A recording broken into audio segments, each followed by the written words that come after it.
Drinks Trolley, episode 18. I'm Pierre. And I'm Vivian. Hello, Vivian. Today's feature beverage is the Purple Haze.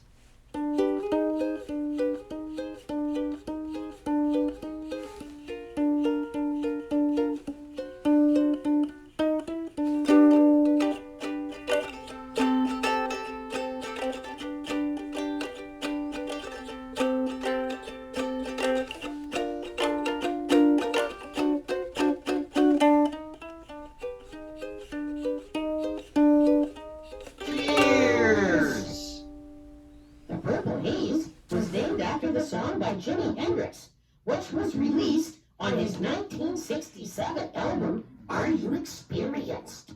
So Vivian, what story do you want to talk about today? We will talk about Doctor Who Timelash, broadcast March 9th, 1985, and written by Glenn McCoy. Glenn was also a scriptwriter on Angels, Emmerdale, and EastEnders. Timelash stars Colin Baker as the Sixth Doctor and Nicola Bryant as Perry. Spoiler alert! Spoiler alert! Our story opens in the TARDIS with the Doctor taking measurements from a star chart. He is programming their next trip. Perry asks if he's lost, and this sparks an argument about where they should go. But then the Doctor detects a time corridor.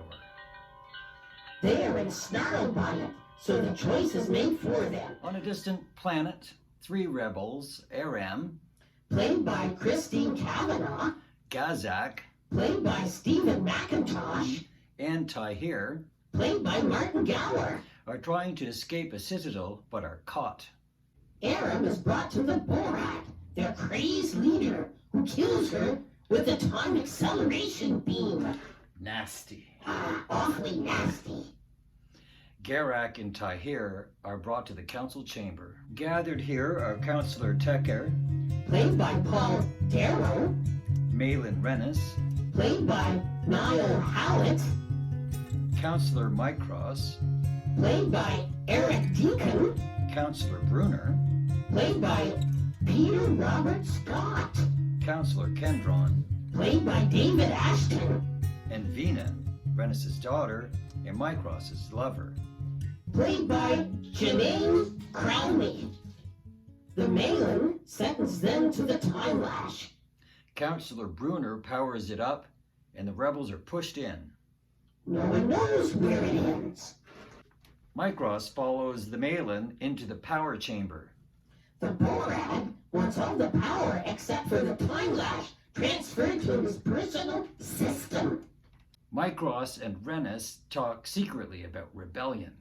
Mycross learns how the power is diverted by using two amulets, one of which has a mirror. But mirrors are forbidden by the Borad. Yes, but this one is needed to work the equipment. Once the transfer is complete, Rennis and Mycross leave the power room. An android, played by Dean Hollingsworth, sends Rennis to see the Borad. He plays an accusing recording of their secret conversation, in which Rennis thought was private. The Borad kills him with the time accelerator beam. I am reminded of this experiment with Kerensky. You mean the guy with the chicken? The Doctor rifles through a trunk to find the safety belts for what looks like a bumpy ride. Tekker is announced as the new Malin. He informs Vina that her father has died of a sudden seizure. And that Mycross is sentenced to the Timelash for treason. Vina protests. Mycross tells her that the power is in the amulet. As he's about to be thrown in, Vina snatches the amulet from Tekker's neck and accidentally falls into the Timelash herself. Meanwhile, the Doctor and Perry are thrown about in the control room, hanging on to the safety belts. Vina floats ghost-like through the TARDIS. Back in the council room, a ship is detected coming through the Timelash backwards. Tekker thinks he knows who it is. They heard stories of the Doctor before they were erased from the history books. Tekker wants to use the Doctor to retrieve the amulet. With the amulet gone, Tekker is Malin, and the TARDIS arriving, Anything could happen. Don't get too excited, Vivian. Watch your oil pressure. We don't want to have a scene like we did last episode.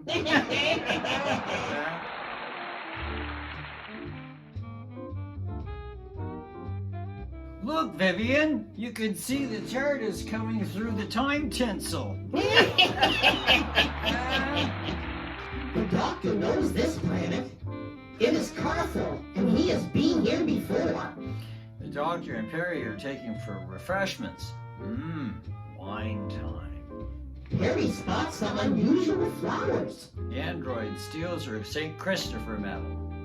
He is a patron saint of travelers. Ripped it right off her neck. Creep. He was trying to save her from the plants which secrete an acid into the admirer's face. Nasty stuff. The Malin leaves them to start a war with the Bandrels.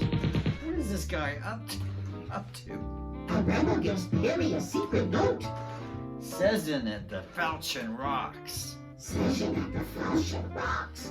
Counselor Bruner takes Perry on a tour of the complex. But the Doctor stays with Tecker. You know what that means? They are separated again. I keep telling them to stay together. The Doctor gets blackmailed by the evil Tecker. He must obey the Malin and retrieve the amulet or Perry dies.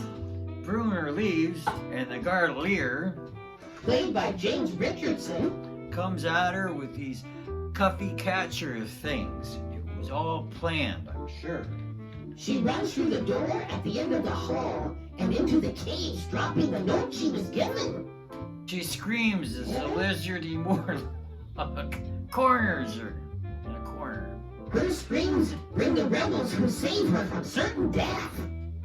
Meanwhile, on Earth in a Victorian cottage in 1885 Scotland, holy segue, a young man Played by David Chandler, is playing with a homemade Ouija board. Vina suddenly materializes beside him. Well, that's never happened before. Susan, played by Dickon Ashworth, wants Perry killed. She must be a spy. Now, let's not be so hasty. Katz doesn't want any violence, and neither do I. Katz is played by Tracy Louise Ward. She's a Duchess. Doctor Who royalty. Yes. She has a locket with a photo of Joe Grant, which Perry recognizes, passing the test. Joe Grant. They all run to a safe place. Introductions follow. His name is Session. This place is at Falcon Rocks. Says it at the Falchion Rocks. Look out, it's a trap. They found the note that Perry dropped. Perry and the rebels are captured. Vina wakes up and meets Herbert properly. They seem to be varying along very cosily. The Doctor arrives in the TARDIS. Herbert meets him at the door with a cross and a Bible. He wants to exorcise the Doctor. He's weird. The Doctor takes Vina and the amulet back to Carful. Herbert walks to the control room. He's taking notes. The Doctor has a stowaway. Once on Carfel, the Malin demands the amulet, or he will kill Perry. Then the android takes the Doctor by the neck to the Timelash. Tecker is evil. He lied about everything. The Doctor uses the mirror that he took from Herbert's cottage to disorient the android.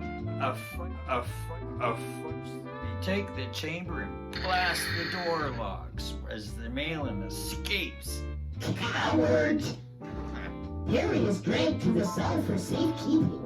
Chambord talks to the android about turning Perry into one of whatever he is with mustacosine 80 or cozy gas or something like that.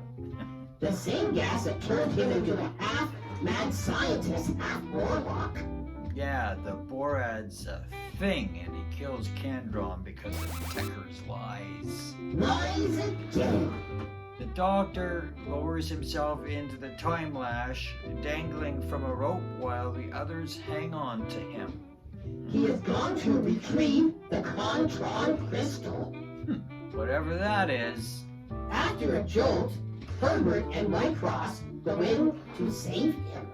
The doctor gets his rocks and everybody comes back from the time thing safely. Doctor makes a gimmicky gadget again. Ooh, I love these things. There is a great deal of exposition. One makes him sort of disappear, and the other one sort of shoots people. The guards break the door down and a fight ensues. The doctor's gadget saves the day. He goes to see the Borad. Herbert tags along and looks on from a vantage point higher up. He recognizes the Borad as a mad scientist that he met the last time he was here. And he uses his gadget so that when the Borad shoots him, the energy is returned to sender. Killing the Borad. That almost seemed too easy. Maybe. Herbert finds Perry, and there is a happy reunion.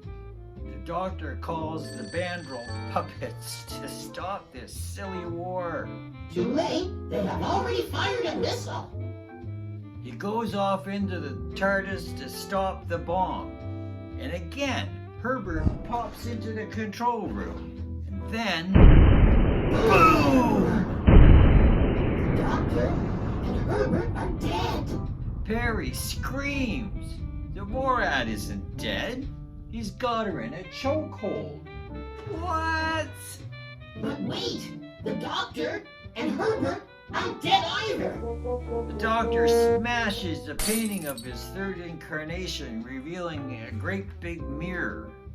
The Borad sees Perry's reaction to his disfigured face. He cries out, letting go of Perry, and gets tossed into the Timelash. Dead again. Nope, he's gone to Scotland. Doctor throws his gadget into the Timelash, smashing them both. Herbert wants to stay. Vida and Mycross both seem extremely happy about it. But the doctor knows that he's gonna come back in the TARDIS with them. He shows Perry Herbert's card. Oh, he's that Herbert. The Doctor and Perry are off on new adventures. That's it for today. We hope you enjoyed it. Don't forget to like and subscribe. That is what the doctor would do. Let us know what Doctor Who stories you'd like us to discuss in the comment section down below. Join us next time for Tom Collins and Doctor Who Revolution of the Daleks. I'm Pierre. And I'm Vivian. See you next time.